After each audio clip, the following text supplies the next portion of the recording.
היינו כל בית ישראל נתונים בצרה ובשביה, עומדים בים וביבשה, המקום ירחם עליהם, יוציאם, שר הרווחה מאפלה לאורה, שעבוד לגאולה, צבע עגלה בזמן קריב ונאמר, Amen. Alors chers amis, nous apprenons justement, toujours dans la mitzvah de Kibbutz Avraham, est-ce que j'ai le droit de contredire mon père ou ma mère? Ah oui. Prenons un exemple. Par exemple, hein?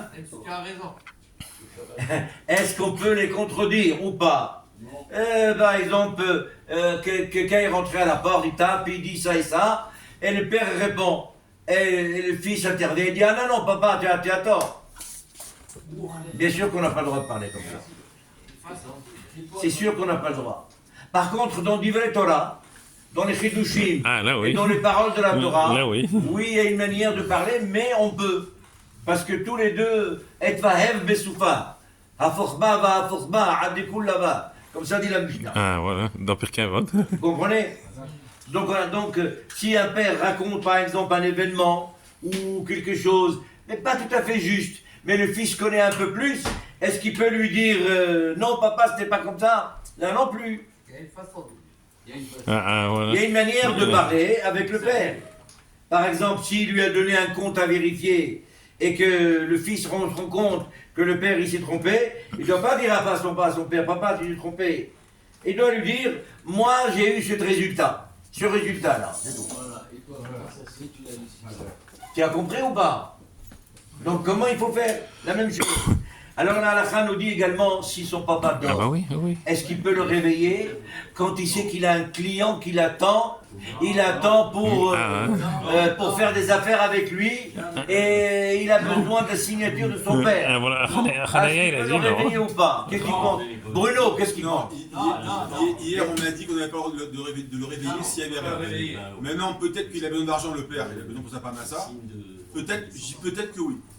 Qu'est-ce qui est plus important, l'argent ou le sommeil de papa? Le sommeil. C'est ça, au fait, c'est ça. Est-ce que le sommeil ou l'argent? Non, mais il faut lui poser la question à lui quand il se réveille.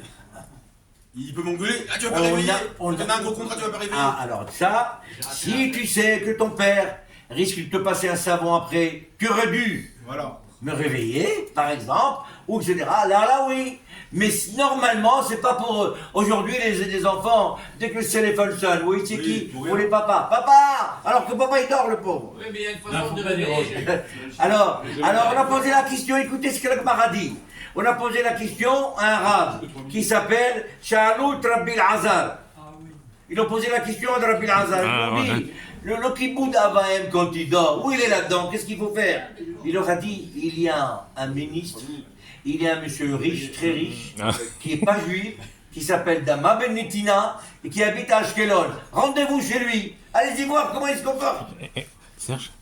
Les Chachamim qui sont venus, la Gemara nous raconte, ils sont venus pour acheter, car il était un vendeur également de diamants et de pierres précieuses. Ils avaient besoin d'une pièce très importante et le fils, il a reçu. Oui, vous avez cette pièce? Oui. Combien elle coûte? On va donner un exemple, 10 000 euros. Il n'y a pas de problème, on la paye. Alors il est rentré, parce qu'il habite dans la même maison, il rentre à l'intérieur de sa maison pour chercher la pièce, il revient, il dit, je peux pas. Comment vous pouvez pas? Non, je peux pas. Alors les rabbinim, ils ont compris que c'était pas cher, ils lui ont dit, on vous donne 12 000 euros. Voilà. 12 000, d'accord. Alors il rentre de nouveau, il revient, et il dit, je ne peux pas. Comment vous pouvez pas? Je peux pas. Je vous donne 15 000. Il rentre de nouveau, il revient, il dit, monsieur, je ne peux pas. Vous ne pouvez pas? Alors il s'en va. Entre-temps, le papa, il était en train de dormir, il faisait la sieste. Et la clé où il avait les pierres précieuses, c'était sous son oreiller. Sous son coussin, voilà. Alors, son cousin, oui. Et alors, il ne voulait pas le réveiller. Alors après, quand ils sont partis, il a couru derrière, il a dit, venez, je vous donne la pièce, elle est là. Alors pourquoi vous avez refusé? À quel prix? À 15 000 ou à 10 000? Ils lui ont dit, on vous donne à 10 000. Voilà. Je voulais pas vous la donner avant parce que papa et le sommeil de papa vaut plus que 5 000 euros. Il y a une façon de réveiller aussi. Il peut faire du bruit. Voilà la bouteille.